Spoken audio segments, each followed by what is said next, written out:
Welcome, everyone. We're here. We're live with the Dr. John Demartini. We're so honored to have him today with us. And together we have my business partner, Eldin Hasa. And yeah, Eldin, welcome. And go ahead and say hello. Oh, Eldin, I can't hear you for some reason. Oh. Thank you so much, everyone, for joining us live today. With us, it's one and only, the amazing Dr. John Demartini.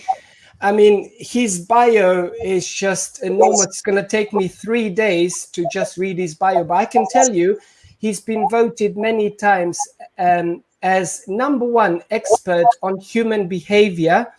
He's written hundreds of books, multiple times #1 best-selling author. And he spent last 48, 49 years teaching, researching, writing and teaching and doing what he loves. So it's an absolute honor to have you back with us, Dr. John Demartini. We look forward to your wisdom, to your teachings, to your insights, and we are very grateful that you are with us today. Thank you. What an intro. Thank you. Absolutely. Yeah, so today we wanted to discuss the mindset of people, the mindset of what it takes to succeed. And so we titled this talk today, The $1 Million Mindset. Because really what I want to know, as we get into this, Dr. Demartini, is, your opinion on what it really takes for someone to get there, what it really takes for someone to, find that differentiation in their life and, and then apply that so they can apply it to themselves, they can live a better life, they can do whatever it is. So do you think there actually is something that is in the mindset that is different between, people that are trying to get somewhere where they want to be and people that have hit their goal? Absolutely. I have been blessed to do a lot of presentations over the years. And many times I'll ask an audience, how many of you would love to be financially independent? And the right hand goes up, the left hand goes up, and then usually the foot goes up. And people have this enthusiasm to put their hands up. Yes, that's me. And then I ask them a question: how many of you are financially independent, where your passive income exceeds your active income by a multiple? And all of a sudden the hands slowly go down and they kind of look at each other and don't want to do that. And that depends on the audience. If it's a group of entrepreneurs and executives that are high net worth individuals, which I also get to speak at, few hands go down, but majority of people have their hands go down. And then I explain to them, it's interesting that all of you have your hands up, nearly 100%, 99 to 100% all have your hands up. And yet 1% obtain real financial independence. And I thought, isn't that interesting that 99% of you are not probabilistic in getting that outcome? What's the distinction? And I've been studying this for a long time because I want to be one that did. And one thing you can be certain about that's a factor is the structure of the value systems they have. When I asked people, I took this about 5,000 people at a talk in Johannesburg at a success summit there. And I asked them I'm going to give you 1 minute, 60 seconds. And I'm going to give you 10 million US dollars. So you're going to be a decamillionaire. And I'm going to give you 1 minute, 60 seconds on a piece of paper to write down what you would do if you now had $10 million liquid in your hands. What would you do with that $10 million? You got 60 seconds to write the 10 things you would do with that $10 million. What exactly are you going to do? And I said, on your mark, get set, go. And I counted 60 seconds and I stopped, made everybody stop. And in the process of stopping, I said, now hand it over to the person on your left what you wrote. And then I want them to calculate to the best of their ability how much of that $10 million is still now liquid to be able to do something with, to buy assets with. And within 60 seconds, 20 to 80% of that money was immediately spent on consumable, depreciable items that went down in value, not asset accumulation. The majority of people, although they fantasized about being financially independent, they actually wrote down that the second they got money, that they were going to buy things that went down in value. They buy the car, they buy the house, they buy, the fancy trips, the fancy clothes, the fancy this, the fancy that.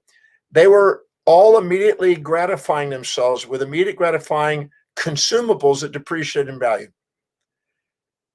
Only a handful of people out of that entire group took that $10 million and put it into assets that would grow and become $10 to $20 million in a matter of a decade or more or less.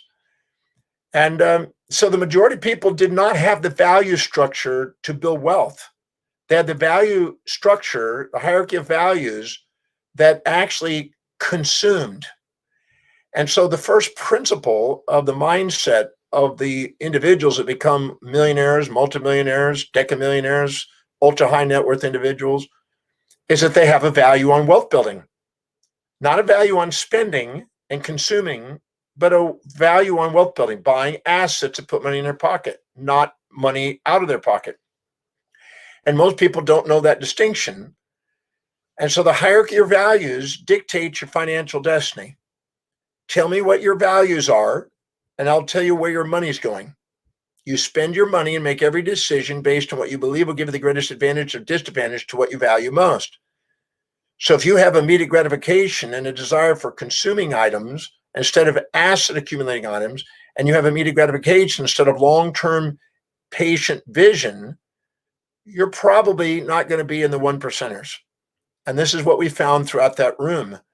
I was quite astonished at the numbers in that room, in that particular room. Now, I've spoken to other groups that are more adept in the financials and they end up with wealth. But the majority of people on the planet do not become financially independent because they do not have a value on it. Money circulates through the economy from those who value it least to those who value it most. I also spoke at a church one time, and I made a statement that shocked the church. They did not invite me back. I said to them, if you're poor, it's probably because you don't care about humanity. And that was something that people were shocked by. How could you say such a thing? I said, because if you really cared about humanity, you would find out what the needs of individuals are, find out the greatest number of individuals that have the greatest number of needs, what those needs are, and find a direct or indirect way of either creating or finding somebody who's created a solution to those needs and provide a product, service, or idea for those needs, and then in a sustainable way, have a fair exchange transaction with them to assist them in fulfilling their needs and not focus on just yourself, but focus on yourself and them in an equitable manner so there's a fair exchange. When you do, you move in the direction of wealth building. But those are two value structures that are essential for the mindset of wealthy people. That's awesome. That's, you mentioned, having wealth and the attachment to wealth, and financial independence is so important for everyone. It's so important to be able to access the things that you want in your life. It's so important to be able to just live your dream and to help people. I love what you said about if you're poor, you don't care about humanity. I've been working on a project with a man named Dr. Reverend Ike, who believes in the whole wealth and godliness, and he wants that God wants us to have abundance, so that we can do something with it and be creators and givers, not takers. So I actually love that idea. But one thing I want to get your opinion on too is, yeah, how does that, what do you see as far as wealth and the connection to people being happy too? Because sometimes they're the same thing, but sometimes they're very, very different things. And I'd love to hear your opinion on that, and you know what your thoughts are around that. Well, there's the word wealth comes from the word wheel, which means wellness. And they have the same roots as wellness. So well-being or wellness. Aristotle called it eudaimonia, but it means well-being. And that means you're well and you are being true to yourself. That's one component. But there's a thing called genuine wealth, and there's a thing called financial wealth. And so I had a program that I taught many years ago called Where's My Billion? And I had individuals sit for a day to write down where they had hidden assets that they have never converted into financial assets. And I'm just going to make a statement here that everybody has $1 billion worth of assets sitting in their life. And I've demonstrated this in thousands of people. But what they've done is they've got it in a form that's not financially viable. So what that means is I have, in my case, a lot of intellectual wealth. I've been researching and studying for 49 years. And if I take that information and I never package it, I never present it, I never convert it in a transaction for financial wealth, it'll store in a form of intellectual property. If I present that and package that in a way where somebody will get a value out of it, I can then convert that intellectual wealth into now financial wealth. Some people have social wealth, the people they know, and they can introduce somebody to do with somebody else that wants to do a transaction and have a liaison negotiation where they get a cut out of whatever business transactions. And so they have social connection forms of wealth. There's also individuals that are beautiful, and just their beauty, people will pay money just to be with. Or they have talents, singing or acting or whatever, that's a talent that people will pay for. So there's physical wealth. There's also spiritual wealth. Sri Ravi Shankar is an example of an individual that has simple education but spiritual awareness, and people will pay to have that spiritual wealth. There's wealth in all areas of life.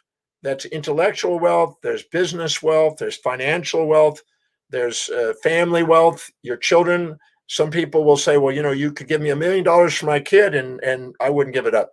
10 million, wouldn't give my child up. 100 million, if it's a teenager, you might think about it. But otherwise, no, you keep it. So you're storing your value in wealth in the form of family wealth. It was the individual that was involved in education and finance and economics, Marshall, that basically said that you could convert any form of value into financial wealth. Anything that somebody, if somebody likes to smoke and you say, if I pay you $1,000 not to smoke a cigarette, you could reach a point where you could pay them enough to not smoke. Alfred Marshall says that if you want somebody to smoke, you can pay them enough where they'd smoke a cigarette. You give them somebody $1 billion, they'll smoke a cigarette. So every movement, every motive is measurable financially, and you can convert any form of wealth that's not financial into financial wealth. But most people store their wealth in the forms of what they value most. So family is most important to them, then that's where they store their wealth. If business is most important, that's where they store their business. And I know many people that have very big businesses, but not financial wealth. I also know people that have a tremendous intellect, but they don't have financial wealth. So you can have all those different forms of wealth, and the one that is highest on your value is what's the most fulfilling. But if you don't have financial wealth up in the top 4 values, you probably won't convert it into financial wealth. And I've seen people who have financial wealth that have happiness, sadness, and all the above, and the whole spectrum of emotions. So just because you have more wealth, financial wealth, doesn't mean that you're going to have more fulfillment in life. It just means that you're probably going to have a better style of that happy or sad. That's all. But yeah, your wealth is there. Everybody's got wealth, but they're not capitalizing. It's in a form of hidden assets in these other 6 areas. And unless you have a value on financial wealth, it won't convert into financial wealth.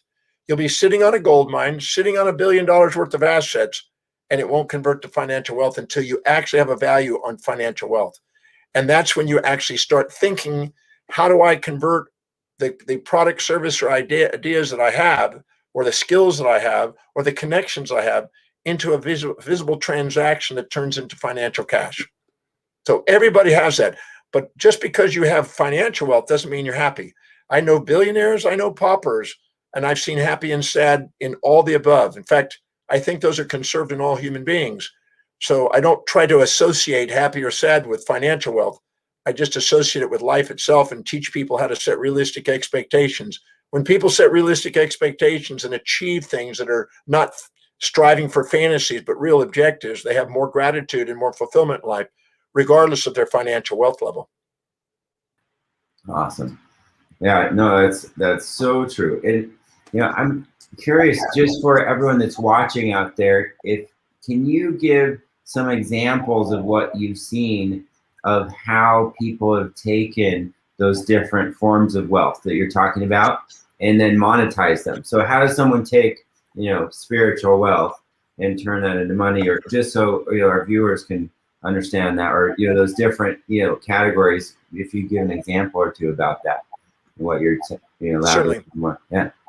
So many years ago, I had a lady attended my program named Gail, and she worked with the Chamber of Commerce, and she had a lot of connections in Houston, Texas, particularly in the oil industry, because there's a lot of oil executives sitting in these chamber meetings. And she knew them by name, knew them by contact, and could talk to them socially, and had them all as leads. But she was making $45,000 a year working for the chamber, and that was it. So she was making about just under $4,000 a month. That was all she was earning. And she came to my program called the Breakthrough Experience, and she wanted to break through the boundaries she had in her ideas about money. And we went around the wheel of the 7 areas of life: spiritual, mental, career, financial, family, social, and physical, and looked at where her hidden assets were. And so we could then decide how we could convert it. When we looked, we found out her social context was one of her greatest assets. And she spent much of her time interacting and socializing and going out and going to dinners and meetings and things. And so what we did is we created a company called the Liaison Group. And what she did is she created some contracts, got some legal contracts done up or made up, that were, if she ended up introducing somebody to somebody else that ended up doing business, that she would get a finder's fee or a percentage of the business transactions that were done for the first year. Well, as a result of that, she never had the courage to ask for that. She never even thought about it. She just kept introducing people, and a lot of big multi-million-dollar deals in Houston, Texas were going down because of the people she connected. People that had talents and other people that had needed those services were doing transactions in the millions. And she wasn't getting anything out of it, just the satisfaction of introducing. But then she goes, I feel like I gave them that lead, and then I don't see them anymore, and they do all this big business, and I'm kind of left in the dark. I said, well, until you value yourself, don't expect somebody else to. Unless you value your assets that are hidden and don't value financial wealth, you won't convert them. And she got that, and we sat down and created a company called the Liaison Group. And she put the contracts together, and anytime she introduced somebody to somebody else, she made them sign this little agreement. And the ones that didn't want to do that, she didn't want to do business with. The ones that did, she started to value the assets she had that she never valued before. Well, that following year, not 45,000, but 750,000 was her net worth. Well, her net income, for that year. And that's a vast difference. She said, I've never had to pay so many taxes in my life, but I've never had so much money in my life. I didn't know that was possible. But she introduced some people that made some good sized deals. So that shifted her life, because she started to realize she had been devaluing the form of wealth she was sitting on and didn't convert it. So it was a social form of wealth. Then I also know a gentleman who was a radio host that had a massive audience in radio. 50 million people listened on a regular basis. And he was working extensively 7 days a week in this radio show. And I went to do this show, and when I went into his warehouse of this show, I saw this vast collection of interviews by Jimi Hendrix, the Rolling Stones, the Beatles, Nixon. I mean, almost anybody and everybody in the last 50 or 47 years that had been anybody, he'd interview him. He was like the Larry King of radio. And when I walked through these aisles of warehouse where he had all these things archived, I was blown away by what he had. At the end of my interview with him, I did a live interview and another pre-record, an hour each. At the end, he asked for a donation. I think the donation sheet he gave me was copied since the last 47 years. It asked for $1, $5, $10, $20, or $50 denominations to donate to his radio show. And I thought, well, this is ridiculous. A guy just let me speak to 50 million people. And he's asking for $10, $20, $50. That's crazy. And I said, why are you asking for such small denominations for do such a great service? And he said, well, is it too much? I said, no, I'm just surprised. You're a billionaire here. Why would you need to ask for donations when you have $1 billion worth of assets sitting in this warehouse? And he looked at his wife, who they lived there in that building. He goes, we're poor. We barely make it month to month to keep this show going. I said, you have $1 billion worth of assets. And I walked down the aisles and I said, if you were to actually package this, there's people, millions of people that would love to hear an interview with Jimi Hendrix or the Rolling Stones or these people we mentioned. And you have an archive of some of the most amazing celebrities in the world. You've never packaged them. He goes, I never thought about it. I said, well, you have a high value on social contribution, radio, intellectual property. You've got it stored here. It's obviously valuable to you. You didn't toss it, but you've never converted it into financial cash because you never had a value on financial wealth building. He goes, well, what do I do? And I said, well, first of all, I would start to package that and make it available because that's a lot of assets. A lot of people could benefit from that. They can be turned into books. They can be turned into audio programs and video programs and all kinds of things you've got here because sometimes he videos the show in later years. So I said, so my advice is get that put and convert it into something that's tangible, to put a product out at a fair price and let people know that it's available. And you might surprise yourself. You may get way more money coming in than donations. And he almost felt apologetic about it because he goes, well, I don't know if that's fair and everything else. Well, some of these people are still alive. If you want to contact them, let them know. Or if they have a foundation, let them know and give them a cut. Do something that's fair. Don't do something unfair, but do it fair. So he ended up getting, 2 years later, I got contacted by one of the ladies that was working for him. They got Stanford University to digitalize the entire warehouse. But into 2 years, he still hadn't put a product out.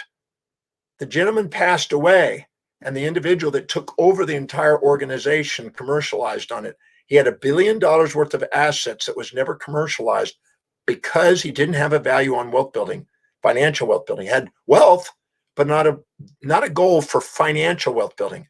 Financial wealth building means you want to convert other forms of wealth into something that fulfills somebody else's value in a transaction that's fairly exchanged, that's sustainable. And that is a huge difference. And those are two examples. I also had another one that's a little bit more risque, a little interesting. I had a lady that was stunning on a 1 to 10 scale in male views, probably of 25 to 30 on the scale. She was stunning and stunning. And she knew she was stunning and she knew she was beautiful. And you're probably going to think this out of context at first, but she said, I want to make sure that I marry a wealthy man. Okay, well, there's a lot of women out there that want to have a wealthy man. Some are gold diggers in some respects. Some are silver diggers. Some are copper and bronze. But what's interesting is she said, I don't want to even date anybody that can't afford $500,000 down on a date. And you're thinking, well, this is prostitution. No, it's not. It wasn't for sex. This was not a sexual transaction. In fact, she didn't have sex with these people. But she had billionaires lined up to put $500,000, give her a car, a condo, just to go out to be seen as a trophy with her. She was so beautiful. And she knew she was beautiful. She took advantage of that, but it wasn't for sexual favors. And it was really interesting. And she was a multimillionaire because of her beauty. And she basically didn't marry anybody. She just wanted to go out on dates and travel the world and hang out with amazing people, but told them very clearly, this is not a sexual transaction. If it is, it's over with. No interaction. And I was impressed by her ability to do it because I think if she put on a seminar on how to women to value themselves, it would shift a lot of women's thinking. And I'm not saying to go charge for your services that way, but she had stunning beauty. So her beauty was converted. I've seen intellectual property converted, like in my case. I have seen people that have spiritual, as I said, that they have spiritual ideas and just gems of one-liners that they packaged and made available for donation purposes or packaging in the sense of products or books. All of what you have can be converted into finances. It's a matter of finding the individual that has a value on what you have as a value and converting it into a transaction. But if you don't have a value on financial wealth, you won't take the time to do it. You won't think it out, strategize it. So you may partner with somebody that has those skills, if necessary, to take your talents and your skills and put it into a financial form. That's awesome. That's awesome. That's wonderfully put. So if you don't have those skills, find someone who has the skill set to translate your $1 billion worth or net worth that you've been sitting on to be able to monetize, so whatever that is. And I understand you said there is like a 7 key areas, like a wheel of life that you use to determine where the person's sort of $1 billion assets lie on. So what does that look like? Could you tell us a little bit more about this wheel and the 7 areas that you cover to identify, to determine? Well, different schools of thought and thought leaders have broken life into many categories. Some have put it into, 8 categories, 6 categories, many different categories. I think Dennis Waitley used 6 and others use 8, 9. There's Enneagrams. There's all kind of models of it. I happen to use 7. I tend to think that there's a quest for waking up your genius and innovation and creativity and bringing your ideas to the world. I believe that there's a business area of life, doing some sort of service. It's a transaction that makes a contribution in the world to people and get compensated for it. I believe there's a financial area. You have a desire for, financial independence, a desire for business service, a desire for intellectual contribution, a desire for family or love or intimacy or relationship, a desire for social contribution and leadership and influence, a desire for physical health and well-being and beauty, and a desire for spiritual awareness and inspiration. I had a gentleman recently who was incredible in his bod. I mean, he was a workout king and he was incredible shaped and was working out in the gym every day. And he happened to meet somebody that was more focused on financial wealth than he was. He was just into bodybuilding and perfection of the body.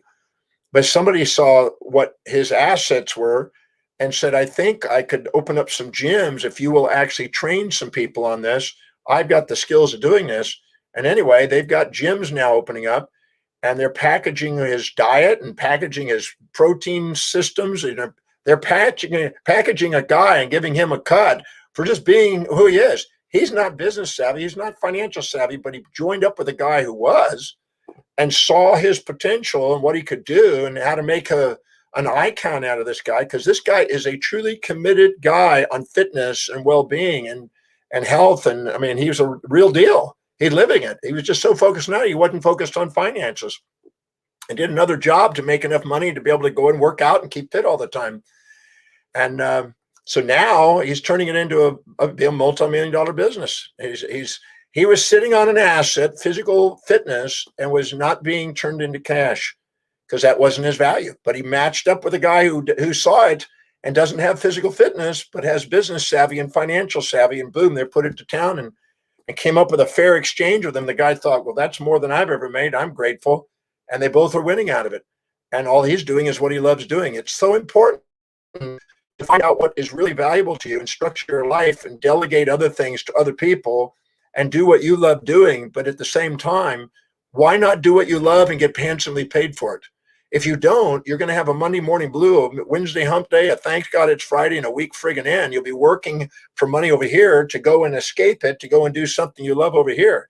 Put what you love and what you do together and get compensated for something that's inspiring to you. And wow, you won't have to be forced to work. You don't need motivation to work. You do it because you love to do it, and you get handsomely paid to do what you love. I'm a firm believer that I've been doing that for 49 years, and I've been financially blessed as a result of that. So I'm a firm believer that those deserve to be put together. Your vocation and vacation can be one and the same. Wonderful, wonderful. And for those of you who would like to know, I can tell you, Dr. Jonhn Demartini is currently in Barcelona on his ship. He's got transatlantic ship that he spends about 8 months a year traveling around the globe. And he's been financially independent most of his life, where when he was a child, he was told that he's not going to achieve much in his life, and he had like learning difficulties. So if there is anyone who is an expert in the world to talk the talk and walk the walk, we are very honored to have Dr. Jonhn Demartini in the house, to be as a fine example and inspiration to billions around the globe. So Yeah, we thank you very much for that. Yes, absolutely. We have. Well, yeah. Oh, go ahead, John. Or No, go ahead. Oh, okay. Yeah, we had a question too from Tanya C, and she said, "What must we do consistently to keep this mindset?" And also, you know, I'd like to add on a back end question to that too, because I was curious, you know, if you had any ideas about, you know, daily things that people can do too, like a morning ritual or something like that. But yeah, if you'd want to answer that.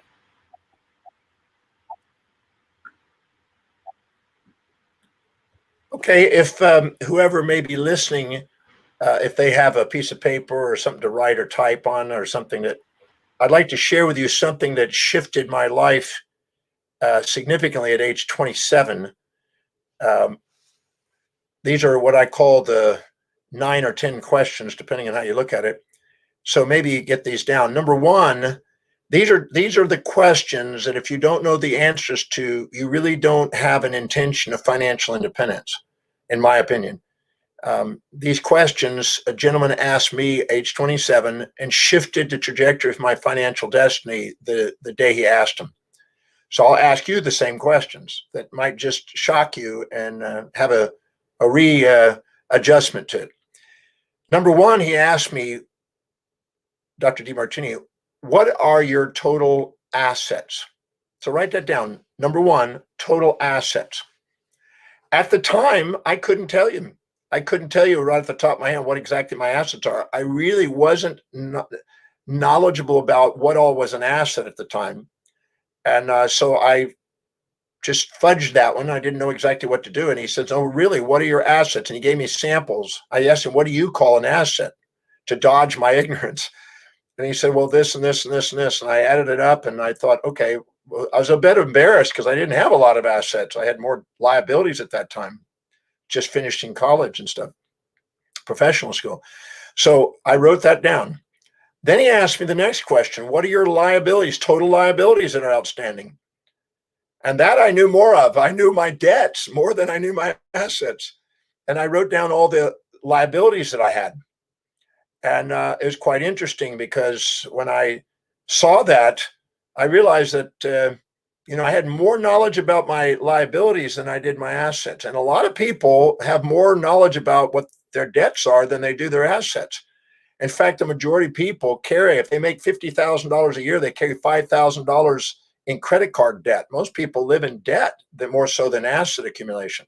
They don't realize that immediate gratification creates that, and they live beyond their means. Almost all great philosophers of the ages knew to live wisely and to live where your passive income is a multiple of what your needs are. But most people don't get that lesson. The third question was, what's your net worth? Your total assets minus your total liabilities. And so when I add that up, mine was with more debt than liability. I mean, more debt and liability than assets at the time. I had a negative net worth at that time. 27, just coming out of professional school, starting a business and getting loans and doing this.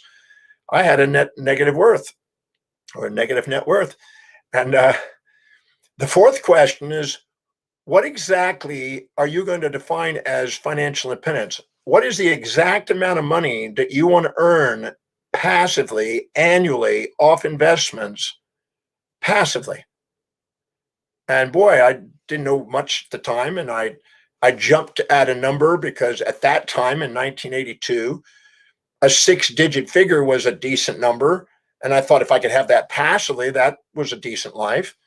I wasn't really savvy at the time, and I knew I wanted to be financially independent, but it was a vague, fluffy thing that wasn't really grounded. It was sort of an esoteric thing at the time. And so I picked $100,000 passive income. And in those days, that would be worth about $600,000 now per year because with inflation. But at the time, it was about $100,000. And I thought that was enough to live on, and I thought a decent life. So I wrote that down. And then he asked me the next question, number 5. What is the average amount or the interest you believe you can earn with your knowledge of investing? What do you think? If you go and buy stocks or buy bonds or buy real estate or what you do with purchasing assets, what do you think you can get as a net yield per annum per year out of your investments? And I thought, oh, I had no idea. And at the time, there was a high inflation rate and a high interest rate. And so I just picked a number, 8%. And I thought, okay, 8%. And I thought, and he said, are you certain you can conservatively get that number? And I believe, yep, I believe I could get that number with what I knew. And then he asked me the next question, number 6. He said, all right, now, what is the inflation rate you're up against? Now, this financial independence is before taxes, so that's what the number is. So what's the inflation rate? And I picked 3% at the time. And even though the average was fluctuating, and it was higher than that for a while, but it's been low for the last 25 years. So I put 3%. I put that down. Then he asked me the next question. What is the total amount of assets that you require earning the 8% minus the 3% in inflation to give you the $100,000 a year? And I went, So we had to do some calculation with his help, because in the top of my head, that was a little bit more than I could think of. And then I thought, okay, really what that means is 8% minus 3% is 5%. And so if I take 5% into 100%, it's a multiple of 20. So I have to multiply $100,000 times 20. And that meant I needed $2 million earning 8% minus 3% in inflation to give me a net of 5%, which is $100,000 a year. And they said, okay, so you need $2 million there. And I said, great. I said, now that you know you need $2 million, what's the difference between your current net worth and the $2 million that you need? And then I had a negative net worth, so I really needed around 2.1 million now 2,100,000 I needed at the time. And I went, okay, now I need that today in order to be financially independent. And I thought, At that moment, I got a headache, I got a stomach ache, I got a itchy butt. I mean, I think I was a bit stressed, jaw tightness, because I thought, whoa, I need $2.1 million today in order to live that lifestyle of $100,000 today. And I thought, He said, so what's your strategy? The next question, number 9, was, what is your strategy to get there? That distinction, that 2.1 million. And I went blank. I had no idea, because I was just starting a practice, and I was just saving $200 a month, and I was just starting out, and I just thought, how am I going to do this? It was overwhelming to me. The thought of it just gave me a headache. And I thought, okay, well, I could do $2.1 million in one day. I couldn't think of any way of doing it. I could do $1,050,000 in 2 days. I couldn't think of a way of doing it. I could do $525,000 in 4 days. And I kept chunking it down to smaller bites. And that's kept stretching out over longer periods of time. And I thought, oh my God, this is going to take me years to get this done at the rate I am, unless I come up with some amazing strategy to be able to earn more income and with a higher margin. And I was just blank. So the first 9 questions gave me a headache and made me sit there and got stumped. And he was basically grounding me and said, are you really serious about being financially independent? Because when people don't ask these questions, a lot of them live in fantasies and think somehow miraculously it's going to happen. But it's not going to happen unless you're seriously going to do something that serves somebody. Do it with a margin and put some of that margin into assets and keep a moderate lifestyle until you've earned the right for lifestyle. So in the process of doing it, then I came up with this creative idea finally. And I came up with what I call the force accelerated savings technique and the force accelerated investment technique, where I started out at $200 a month and I raised the amount 10% every quarter. But initially I did a little higher. I basically started out at 200, then I went to 300, then I went to 500, then I went to 750, then I went to 1,000, then I started making 1,100, and then for 3 months, every 3 months I raised it 10%. So that means every 2 years I was saving and investing double the amount. And then I kept doing that until it was 2, and then it was 4, and then it was 8, and then 16, and 32, and 64, and 128, and $256,000 a month. And my business took off, because when you manage money wisely, more money is brought to you. Money circulates the economy from where there's least order to most order. And if you bring order to your finances, you bring money to your life. And I all of a sudden was running projections of where I would be and how fast I'll be a millionaire. At first, I started out 34 years. And then it kept, every time I increased it 10%, it was dropping 10% on that time. And then I all of a sudden was earning more than $1 million in a year. And it was, all of a sudden I was on my way. But I just kept methodically doing a forced accelerated savings and investment technique where I automated from my bank account into my investment account and buying assets. I started buying mutual funds and started buying index funds and started buying real estate properties.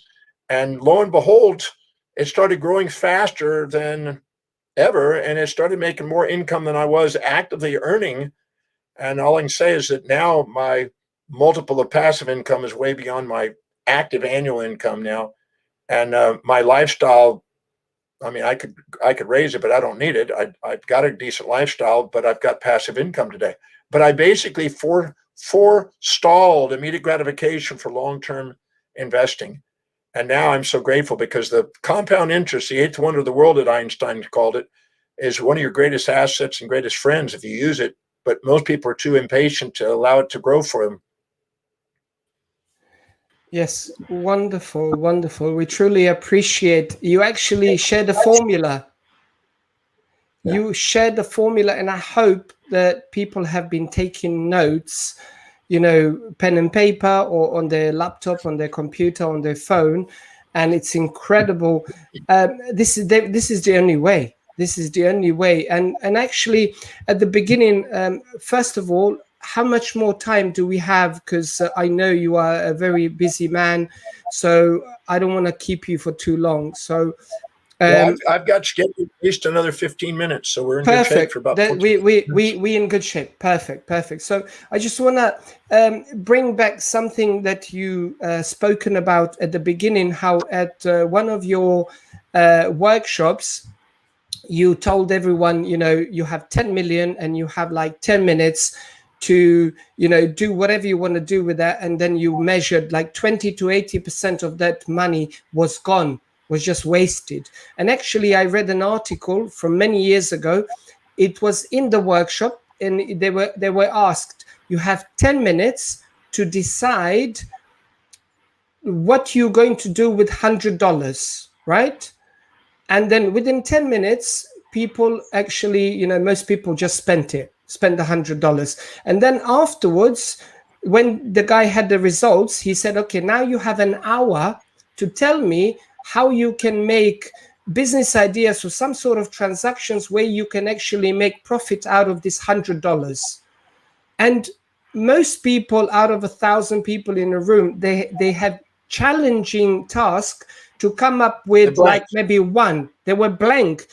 So 10 minutes to spend the money was easy, but an hour to make money out of $100, most people had zero ideas. So, I mean, so how does one, what is the daily task, or do people journal? Do people do deep introspection to identify where are they at? Are they thinking about spending, or are they constantly shifting their mindset into creative ideas? How can I use the $100 to make 120, to make 200, to make 500? So what does that mechanistically look like? What are the action steps that one can begin to do daily as a game, as an exercise, with $100, with $500, to say, okay, if I shift the mindset from creating to spending, what does that look like? Well, I said this earlier, but the hierarchy of your values dictates your financial destiny. and you spend money according to what you value most, second most, third most, etc. So unless you have a value on asset accumulation, you will end up having a value on consumer items and you will spend it. So I found there were 6 things common to wealthy individuals. And if I could share those, I think they would be helpful to people. The first, I call these the 6 steps to wealth. 6 steps to wealth. You may have think I gave you 10 a minute ago, but here's the 6 steps to wealth. These are 6 things I found common interviewing many billionaires. And I've met quite a few of them over the years and worked with a lot of them. So one thing I can be certain is you'll find these 6 things in most billionaires that have been billionaires for a period of time, particularly.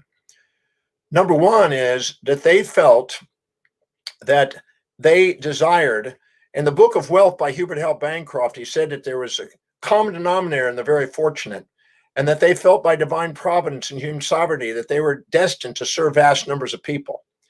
And so the first thing that you find in the wealthy individuals, they feel that it's their destiny to find solutions and serve ever greater numbers of people. And they build businesses directly or indirectly with solving world problems or large problems that serve vast numbers of people. I've been in 154 countries speaking, teaching, and I can go to any country in the world and I can ask, how many of you have ever used Microsoft Windows? And most every hand in the place will put their hand up. At some point in their life, they've used Microsoft Windows. And I mean, we're talking about millions of people, billions of people. And so you wonder why he's a billionaire? Very simple. He found and built a business that served ever greater numbers of people and met the needs. Because at one time, Windows was a very important need in the software industry, and he met the needs. Now, so the first one is, do you have a real value on building a business that serves ever greater numbers of people? Now, this doesn't have to be directly where you're managing it. You could hire a manager to do it and delegate that and be the visionary of it. But somewhere you have to care enough about humanity to want to go and be of service, because where are you going to get the money if you're not being a service to people or not providing a product that serves people?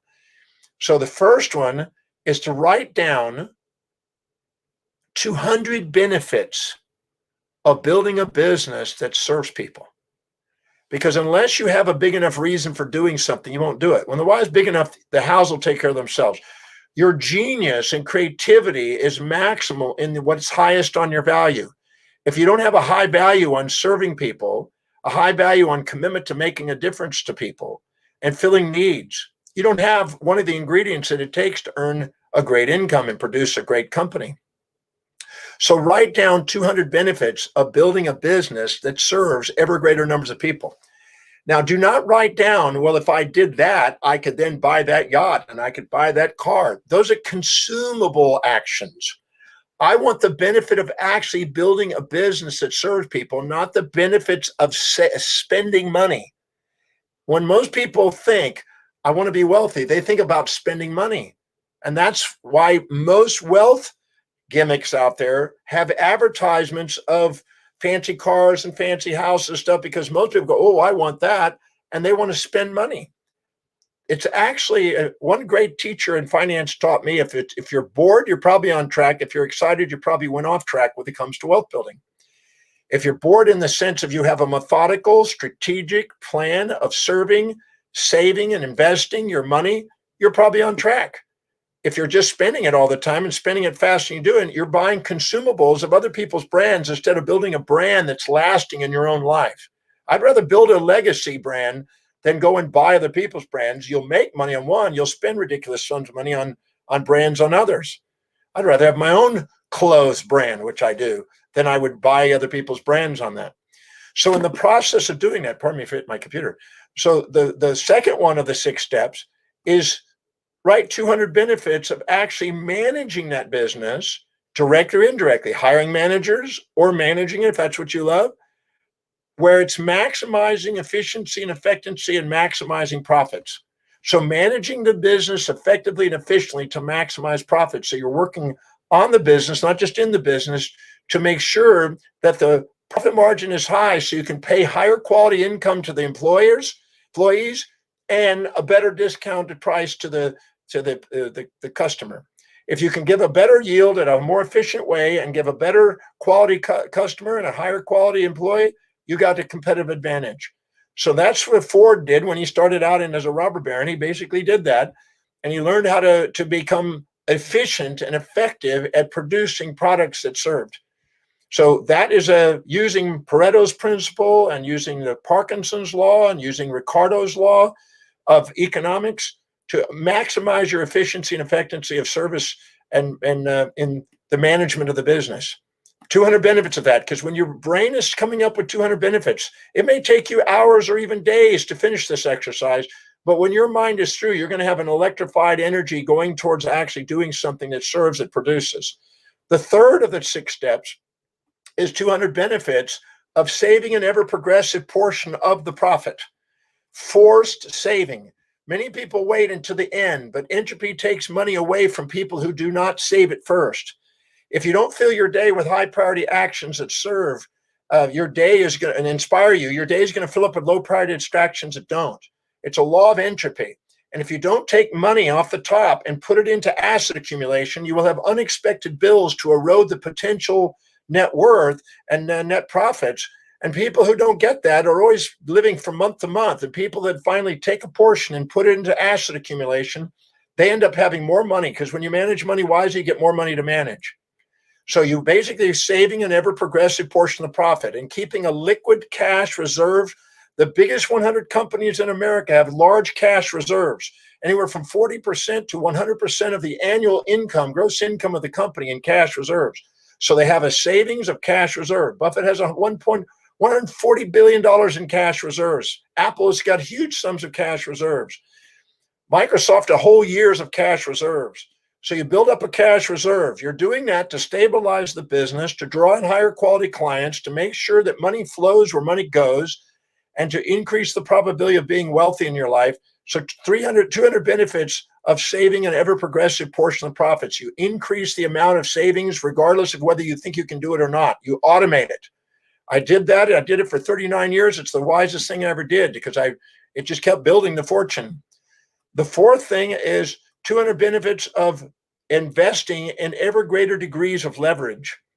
Learning how to go up the classes of investing where you're getting higher yields, learning how to leverage brands, learning how to leverage purchases, learning how to leverage names and social contacts, and maximizing leverage, learning how to speak and be a spokesperson, because you can leverage by speaking one-on-many instead of one-on-one, leveraging through advertising.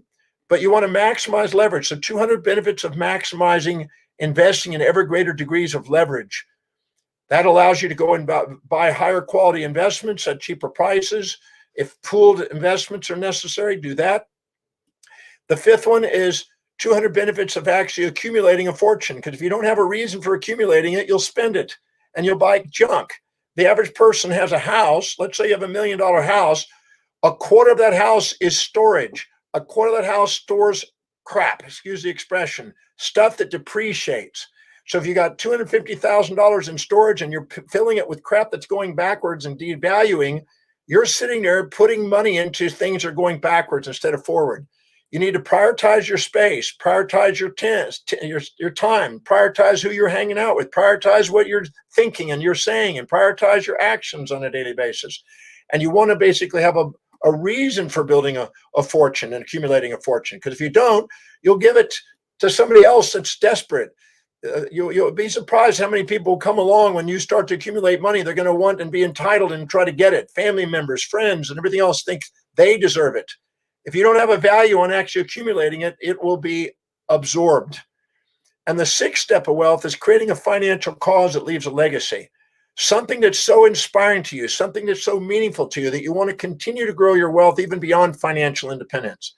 Something that's a contribution. Instead of being a socialist where you're just giving people something and robbing them of dignity, accountability, responsibility, and productivity, something that truly does something that contributes, that's deeply meaningful to you, that you want to build your wealth for, additional wealth.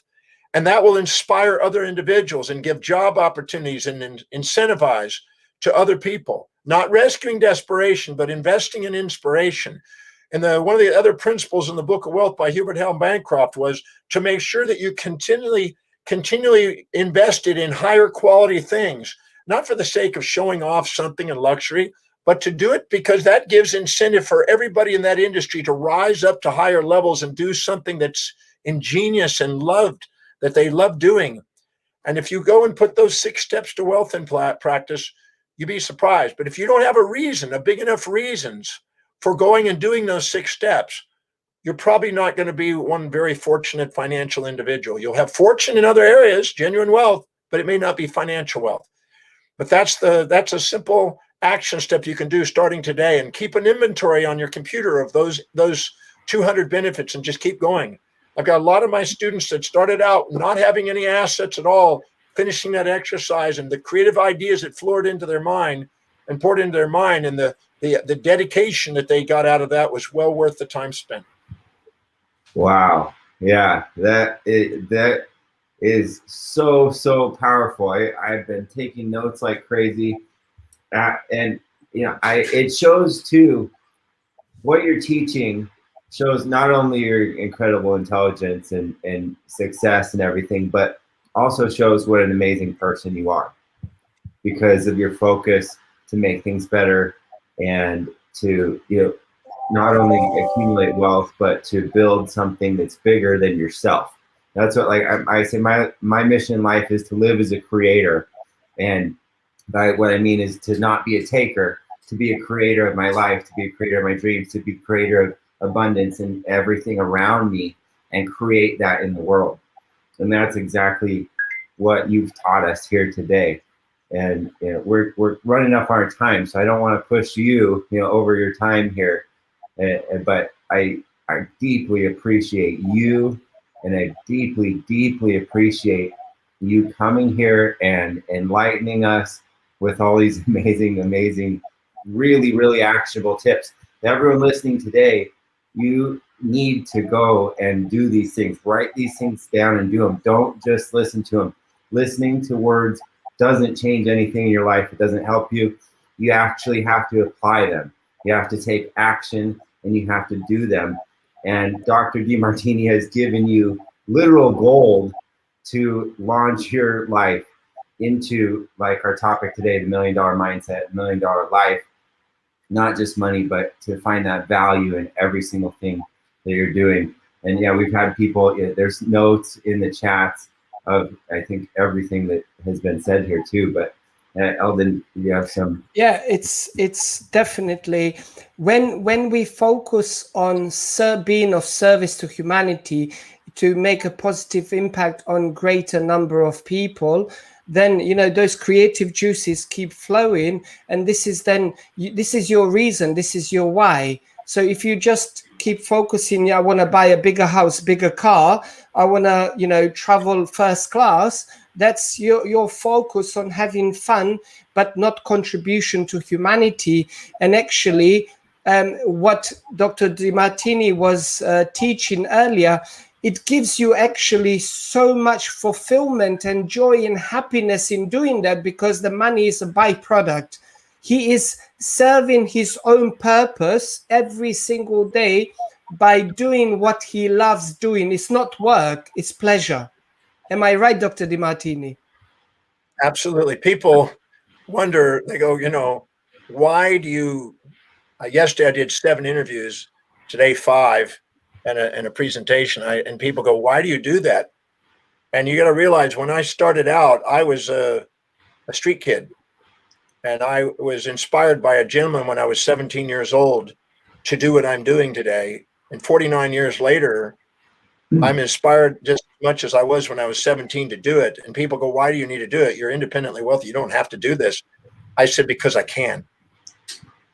I don't do it because I have to. I do it because I can. And because it's tear-jerking. It's a tear-jerking, inspirational thing to do what you can to make a contribution, because it is the key to the secret to fulfillment in life. I don't mean altruistically. I don't mean, sacrifice yourself for people. I'm not interested in it, because it's not about sacrifice. It's about service. And service is not about giving up something. It's about exchanging fairly and sustainably. If you try to narcissistically try to get something for nothing, it's non-sustainable. If you try to give something for nothing, it's non-sustainable. But if you try to give something for something that's fair, it's sustainable. and it's about sustainable exchange. The universe is doing everything it can to teach us how to be authentic, equitable in our transactions with other human beings. And all the symptoms and signs in all areas of our life are pointing to it. And if we wake up and see that, I think that's the first step in having a pretty grateful life. And I really believe that there's never a lack of opportunity to be of service and a lack of opportunity to receive great rewards. Absolutely. And I know you are the avid student. You are a student of life, of many concepts and philosophies and ancient wisdoms. And I know we had this conversation privately with you, Dr. Demartini. You have experienced thousands of times tears of joy coming down, running down your face because of enthusiasm and inspiration that you felt in every cell of your body by doing certain daily rituals that I know we both practice. And, you know, I wanted to bring that light as well on this amazing aspect of you as a human being, that you are not just incredible at what you do and your practicality and your applicable wisdom, you are also a firm believer that we are here as creators, that we actually can learn a formula to be a conduit to have all the creation be channeled through us to be of greater service to humanity. Well, I'm a believer that, we're not here to shrink, we're here to shine. And the magnificence of who we are is far greater than any fantasies we'll impose on ourselves. Fantasies interfere with objectives. Distinguishing between a true objective, which you're willing to do whatever it takes to fulfill, and a fantasy, which is immediate gratifying, that is ultimately mindless, not mindful, is the distinction. So finding out what you spontaneously are inspired to do that contributes to the planet on a daily basis is one of the keys of mastery. May we all find that. That's the key. That's what I'm committed to. Absolutely. Absolutely. Well, I want to respect your time, and we've gone over a little bit. I think you need to get running. And so one last thing before you take off. I've had people ask, where can they find you? What's your website? Share access points to the things that you have going on. Well, the simplest way to get a hold of me is simply drdemartini.com. That's my website. There's a complimentary value determination process on there to look at where your values are and where finances are on there. So you can kind of do a wake-up call. It's something that's complimentary, it's free, it's private. And please do that to whoever's out there, because and then keep a copy of it and do it again and again and again and watch that, because that's a good way of introspectively knowing what you're truly committed to. And then there's also thousands of interviews on there, and also live events and media. I mean, you can go on the media. I've written for 1,570 magazines around the world. So you've got tons of media on there. You can read articles. There's an educational experience on the website to keep you busy for at least one life. You almost have to be a Buddhist to be able to keep up with it all. Amazing. Wonderful. Amazing. Yeah. So do you need to get taken off here? You need to get running? I do. Okay. Thank you. We'll let you go, and we'll stay on and wrap things up here. So, but we thank you so much. I thank you so much from the bottom of my heart. You're a dear friend. You're an inspiration. You're a role model. You're a mentor, and I love you. So I thank you for coming here today and for sharing your wisdom, your knowledge, and your information to help us to help uplift humanity, because that's our big mission, is to make the world work for 100% of humanity. Thank you for caring enough about human beings to dedicate your life to that cause.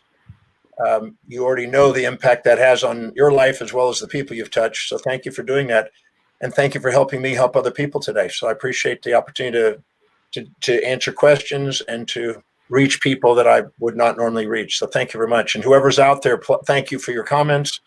And thank you for whatever the mission and inspiration that you're here to put on the planet. Thank you for that contribution. The world needs you. So until our next time, thank you so much. Have an amazing day. Take care.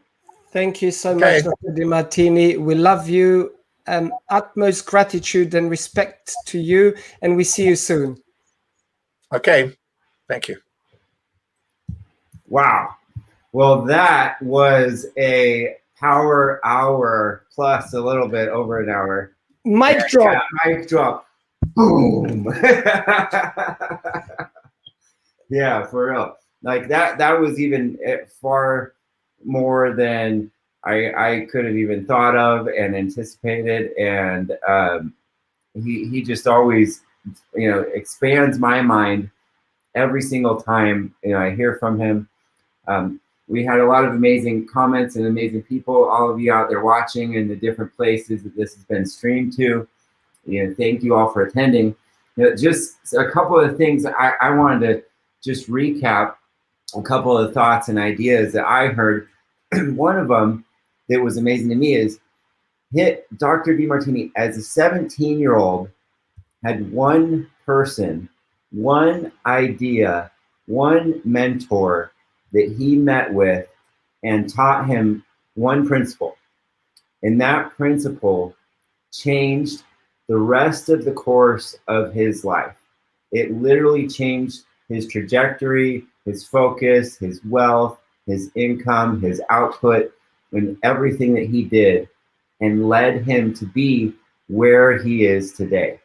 And so that's something that's important in my life, because I believe you are who you surround yourself with. There's a saying, you'll be the same person you are today in 5 years, except for the books you read and the people you hang out with. And now I like to even change that a little bit, not just the books you read, but the information you consume and the people you hang out with, because not everyone reads books, and we get flooded with information on these devices all day. And so, and also what he said about, the difference between consumable actions and really creating real wealth, that people always want things. They always want stuff. They always want the fancy car. They always want the big house. They want the Gucci, whatever, purse, or, these things. And those are really not wealth. Those aren't what makes you rich. Those are actually just distractions on what creates a real wealth in people's life.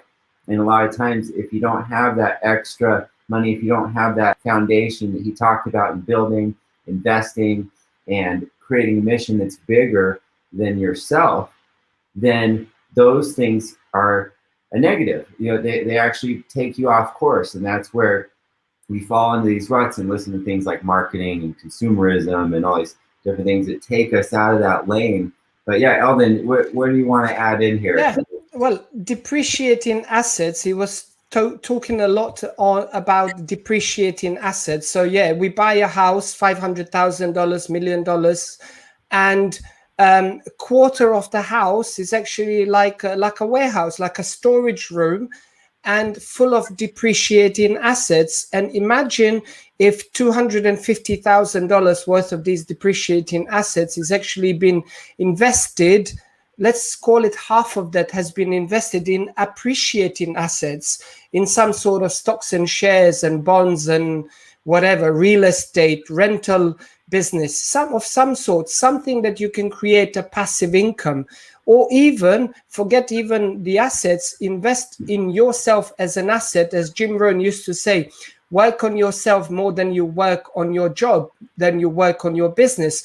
So if you invest your part of your income in elevating your skill set, whatever that is, and developing your own talents, eventually you can monetize this talent, this skill set, and make a greater impact on greater number of people out there, and have a fair exchange, and be, rewarded and compensated for that. And also what Dr. Demartini stressed out several times is that do not consume content for the knowledge's sake, but do it for the purpose of applying the knowledge. Do some application with the knowledge that you have acquired. So if you have been watching this live today, or you are watching on the replay, we advise you, including obviously Dr. Demartini, that you take notes and then also go through all the steps and then take necessary action and monitor it, keep reviewing it. Give yourself a year. If you give yourself 12 months, I guarantee you personally, your life will transform. You will never be the same again in your business, in your relationships, in your job, in your friendships, in your everything, in your health, in your wealth of, different type of wealth, right? So give yourself at least 12 months and apply what you've learned consistently and daily, and then come and see us a year later and share your wins. We want you to come back a year later and share your inspiring story of how you've learned certain things today. And September 16, 2022, you came as a guest on our show and you shared your journey and how you have manifested your goals, dreams, and desires by applying what you learned today. So this is our mission in life, to inspire humanity and to, with our own eyes, witness your success and your transformation. Yep. Yeah, absolutely. So we want our Eldin and my mission for you is to help you. That is why we are here. We're here to help make a massive change in your life. We're here to provide you with tools that will help you to get to the next level, to help you to think bigger than you're thinking today. And we love you right where you are, and we appreciate you exactly where you are. And we know that the people listening here, the people right now that are here, also have a vision that's bigger than where they are today. Our mantra is relentless improvement. And we can always, there's always something new. There's always something more. It's kind of like what he was talking about with depreciation and those different things. And if you invest and you keep increasing your investment in your life, well, that doesn't actually have to just be money. It's information, it's health, it's awareness, it's time, it's collaboration, it's all the things that you can do to support your life. So anyone out there that's listening, we have the formulaeq.com Academy, and we will be continuing this lesson and many other lessons like it. And so we want to invite everyone out there, to join us. Right now, you can register if you're interested in joining the Academy. We do weekly live coaching. And if you join right now, you can come for a week for free. If you don't like what we're doing, you can cancel it. But it's information that will change your life. We're here to help you. We love you. We support you. And we want to uplift you and take you to the next level to get you everything that you want, so that you're living a life of abundance, so that you're living a life where you can deploy those 200 things that you write down today. And I hope you all go do this. I know you might be at work or doing things right now, but do it tonight. Go take that list and take action. I say live a life of action. I did the life of action training. Life of action is one of my keynotes that I give. But all this information is useless without action. If there's no point in listening to all this today unless you go and you actually do something about it. And there's a reason why he actually told you to write down 200 things, because it's going to make you think differently. It's going to make you actually sort through it. And you're going to get through 10 of them real fast. And you're going to get through, first 20. And then you're going to have to start getting creative. And you're going to have to start thinking. You're going to have to start pushing yourself. And you're going to push yourself into new spaces. And so that's what we want for you. That's what we want to give to you. That's our gift, to help you succeed. And so we can uplift 100% of humanity, and we're doing it together. We love you all, and we appreciate you for watching, and we appreciate all of you out there. And thank you so much for listening today. And those are kind of my parting words. Eldin, do you have anything else you want to close out with? Yeah, I just want to say, we are teaching every Friday, 4 p.m. UK British Standard Time. It's 8 a.m. Pacific Central Time. I think it's 11 o'clock Eastern Daylight Time. So all the information is on our website. If you would like to come as a guest, come tomorrow for free, and then you can be with us for a week. There is a hundreds of hours worth of training in the members area. If you miss some Fridays, you can actually learn at your own pace. It's a 1 hour to 1 hour and a half class each Friday. And this is what we do for our members. We provide a lot of tools, a lot of support, and we actually are sort of doing what Dr. John Demartini has been doing 49 years ago, but we are year one. So we have the same mission, same vision.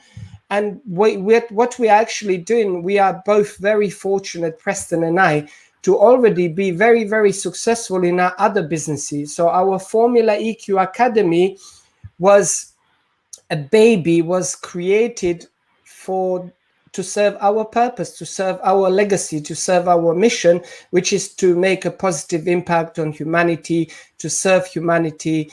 And it's not a job, it's not work. We actually can do this 7 days a week. How much we love it. We have other businesses which we are very blessed that brings us so much income, so much active and passive income that we can focus on serving our members and our community at formulaeq.com. So come and check us out tomorrow. Some people on this call are our members in Formula EQ Academy. We have like loads of testimonials, and we've helped thousands of people in the last 12 months already.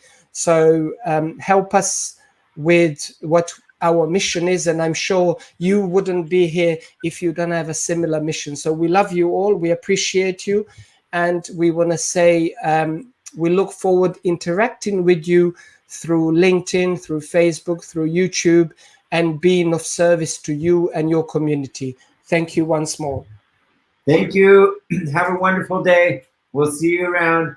Go create amazing in your life.